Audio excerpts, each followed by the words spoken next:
Hey, you're back! Big Brother Canada watching Big Brother US fans. So getting right into episode 3.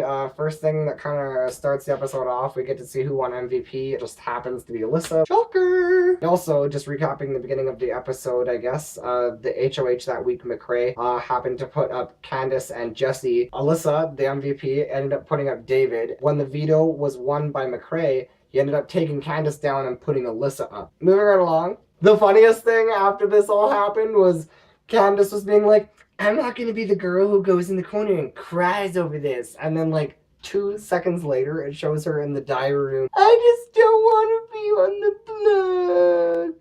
Wait. It was the fucking funniest thing I've ever seen in my life. Another thing I kind of found funny is when they revealed that Alyssa was the MVP. She was in the diary room trying to act all fake. Oh, I've never won anything in my life. Thank you so much, America. You have won one thing, Alyssa. You won one big fat ticket to live in Rachel's shadow.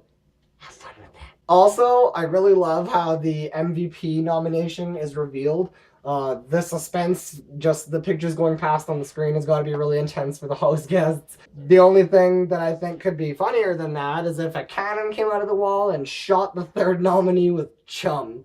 Kind of Big Brother-ish. As the episode moves along here, we again switch back to Aaron. Sorry. Gross. In the room with the photo booth in it, they're just talking to each other, and she's kind of just bitching at him and tearing him a new asshole over the fact that he's on the block. I really don't understand Aaron, because when other people are going through traumatic things, she manages to make it about her and still bitch at them and sound like a complete... I can't say that one here, can I? The C word. I have this really strange feeling like the dogs in the neighborhood were all going crazy when she was bitching at them. It'd probably be the only thing that could hear her when she yells at him in that disgusting high-pitched voice.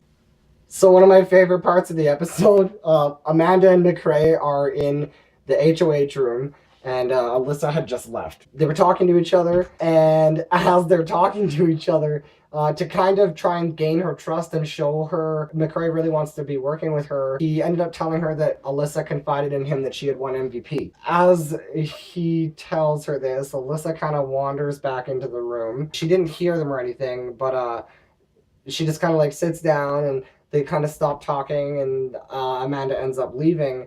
The second, it's literally like Alyssa leaves, they start talking to each other. Alyssa walks in, they stop talking to each other. Amanda walks out, and then McCrae looks at Alyssa, and he's like, I just told her I caved. I don't understand what is wrong with this kid, seriously. So they start playing the veto competition. It was hosted by one of the hosts of the American Baking Competition or something on CBS. I don't watch stupid shows, so I don't know her name. Sorry if you like the show. So the competition, they start running across the field there to gather the balloons from the other side to start popping them and forming the words that they have to spell. And as they're running across, they have to like go through this pit of honey and come back and go through the honey again. So it's really a dirty, gross competition, but it looked like an absolute blast. I would have loved to have done it. The competition ends, and we have the guy who just kind of throws the competition and doesn't really spell anything too hard, Howard. Then you got Candace, the girl who spelled rafts.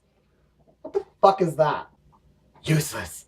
You got David, the first guy ever to not spell a word. Good job. Good job.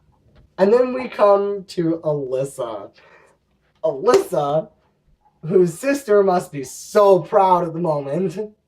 Hi, Rachel. Ends up spelling pot roasts. Pot roasts. Why didn't she just try and spell Big Brother and call it one word? So, and then we have McCrae, the guy who also just tries to throw the competition and just happens to be a little bit better than Howard by one letter and wins by a complete fluke of everybody else being useless or bad at spelling. So McCrae, like I said earlier, he ends up taking Candace down off the block, and he puts Alyssa up in her place. The plan all along is to not really get rid of Alyssa. Most of the people don't know that, like Jeremy and Gina Marie and Caitlin and Aaron. Basically just all the dumb bitches in the asshole. So it's the end of episode 3. Later. Also, don't forget to like and share our page, and keep watching for more videos.